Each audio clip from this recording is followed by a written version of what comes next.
पाव पावटा खाणे अनेकांना आवडत असते, तर काही लोकांना पावटा खाणं टाळतात, कारण त्यांना ही भाजी आवडत नाही. परंतु पावट्याचे आपल्या शरीराला अनेक फायदे होत असतात.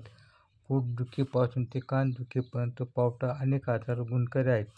आपण पाहू की पावट्याच्या शेंगा किंवा पावट्याची भाजी शरीराला कोणकोणते फायदे होतात ते.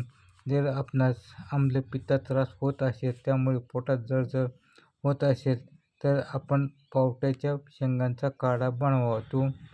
तो काढा आपण सकाळ संध्याकाळ घ्यावा. असे 2 ते 3 दिवस घेतल्याने आपणास आम्लपित्तापासून सुटका होण्यास मदत होईल. अनेक महिलांना मासिक पाळीमध्ये त्रास होत असतो. अशा वेळी पावटा किंवा पावट्याच्या शेंगाचा काढा करून पिल्याने आराम मिळण्यास फरक होतो. मासिक पाळीत जो त्रास होत असतो तो काढा पिल्याने कमी होण्यास मदत होईल. काही लोकांना भूक कमी लागते किंवा भूक लागत नाही, तसेच अपचनाच्या समस्या असते, तर अशा वेळी आपण पावट्याचा काढा करून किंवा भाजी करून खाल्ल्याने फरक जाणवतो. जर आपणास ताप येत असेल, तर ताप कमी करण्यासाठी आपण घरगुती उपाय म्हणून पावट्याचा रस प्यावा, म्हणजे पावट्याचा काढा करून प्यावा. काही लोकांच्या पोटात किंवा कंबर दुखीचा त्रास होत असतो.